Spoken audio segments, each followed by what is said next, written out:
غریدہ فاروقی صاحبہ نے بھی مجھے جوائن کر لیا ہے. امپورٹنٹ شخصیتیں اپنا پروگرام کنڈکٹ کرتی ہیں, امپورٹنٹ تجزیہ رکھتی ہیں, سینئر صحافی ہیں. غریدہ صاحبہ thank you very much for joining us. السلام علیکم.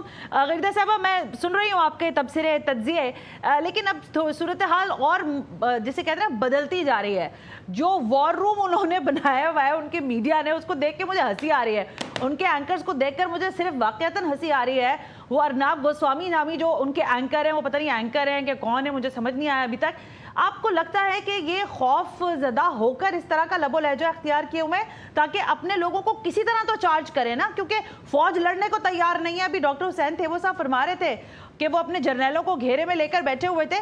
میں نے جب وہ تصویر دیکھی تو کوئی جرنیل جو ہے وہ 1.5 پسلی سے زیادہ کا لگ نہیں رہا تھا. غریدہ فاروقی آپ نے تو جتنا لمبا ماشاءاللہ سوال کیا اور جس طرح سے آپ نے ادھیڑ کو رکھ دیا ہے, میرا خیال ہے کہ میرے جواب کی ضرورت نہیں ہے. آپ نے سب گفتگو تو اس میں کر لی ہے, لیکن پھر بھی بھارتی میڈیا پہ آپ نہ چاہیں. بھارتی میڈیا کی اکثریت جو ہے وہ تو پاگل ہے اور وہ جاہل ہے. وہ جتنے بھی اینکرز ان کے بیٹھے ہوئے ہیں اور جتنے بھی ان کے تجزیہ کار وہاں پہ نام نہاد بیٹھے ہوتے ہیں, یہ سب جاہل ہیں. یہ جنگی جنون میں مبتلا لوگ ہیں, یہ جنگوسٹ پیپل ہیں. ان میں کوئی سین ایلیمنٹ نہیں ہوتا, اور بس پاکستان کا نام لے لو, ان کے کانوں سے دھواں, ان کے آنکھوں سے خون, ان کے منہ سے جھاگ, یہ بالکل باولے ہو جاتے ہیں. تو بھارت کا میڈیا صرف ٹی آر پیز پہ چلتا ہے, اور اس کو آج کل ٹی آر پیز کیش کرنے کا موقع ملا ہوا ہے. پاکستان سیل کرتا ہے. یہ تو میرا خیال ہے کہ پاکستان کو اس پہ فخر ہونا چاہیے کہ جی ہمارے نام کے اوپر انڈیا کے میڈیا کی, انڈیا کے سرکار کی ہر روٹی چل رہی ہوتی ہے. مودی سرکار نے, کوئی بھی بھارت کی سرکار ہو, ووٹ لینا ہو, پاکستان کا نام لینا شروع کر دو, آپ کو ووٹ ملنا شروع ہو جاتے ہیں. بھارت کی میڈیا کیش اسٹرپٹ ہو رہا ہو, ٹی آر پیز کی ضرورت ہو, پاکستان کا نام لے لو, ان کی روزی روٹی چلنا شروع ہو جاتی ہے.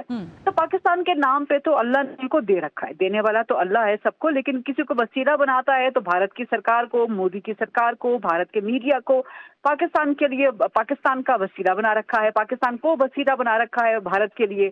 تو ایک تو یہ چیز ہو گئی. دوسرا, میں نہیں سمجھتی کہ بھارت یہ خطرہ مول لے سکتا ہے یا اتنا بے وقوف ہو سکتا ہے. مودی سرکار بے وقوف تو ہے, جنگی جنون میں مبتلا تو ہے, جنگوسٹک تو ہے, براویڈو کرنے کی کوشش کر رہی ہے, دکھانے کی کوشش کر رہی ہے, اپنے مسلز فلیکس کرنے کی کوشش کر رہی ہے. کل رات بھی جو رافیل طیارے اڑا کے دکھائے, تو آپ یہ دیکھیں ان کی گیدڑ بھپکیاں کہ امبانی کے بیٹے کی شادی تھی, تو وہاں پر جو انڈین ایئر فورس ہے وہ لگی ہوئی تھی ڈیوٹی پہ مہمانوں کو کرتب دکھانے کے لیے. بھارت کے طیارے, جنگی طیارے, انڈین ایئر فورس, اس کو امبانی نے اپنی بیٹی کی شادی پہ کرائے پہ لے رکھا تھا.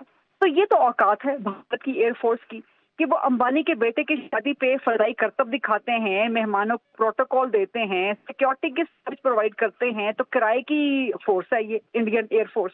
تو کس طرح سے وہ پاکستان کی پروفیشنل ایئر فورس کا مقابلہ کر سکتے ہیں؟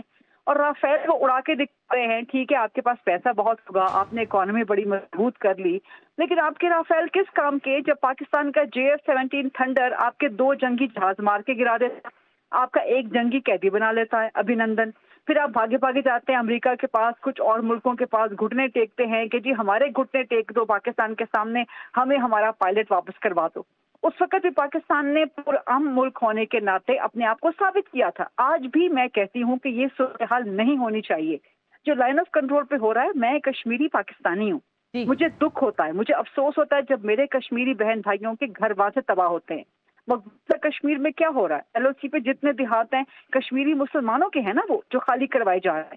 تو بطور کشمیری مسلمان پاکستانی مجھے دکھ ہوتا ہے, تکلیف ہوتی ہے. میں نہیں چاہتی کہ جنگ ہو یا لائن آف کنٹرول کے اسکرمشز بھی ہوں. 2019 سے بھی پہلے دونوں طرف کے پاکستان کے بھی DGMO اور بھارت کے بھی DGMO اور دونوں طرف کی انٹیلیجنس ایجنسیز, انٹل چیف جو تھے, وائی چیف, ان سب نے رابطہ کیا تھا. ان سب نے ایگری کیا تھا کہ ہم لائن آف کنٹرول کو سیز فائر جو ہے اس پہ کر لیں گے پرماننٹ, اور وہ مستقل چلا آ رہا تھا. اور بہت طویل عرصے تک لائن آف کنٹرول کے دونوں پار جو عوام ہیں, بھارت کی سرکار کو سن کے بھی تو عوام ہے نا, ان سے بھی تو ووٹ لینے جاتے ہیں نا.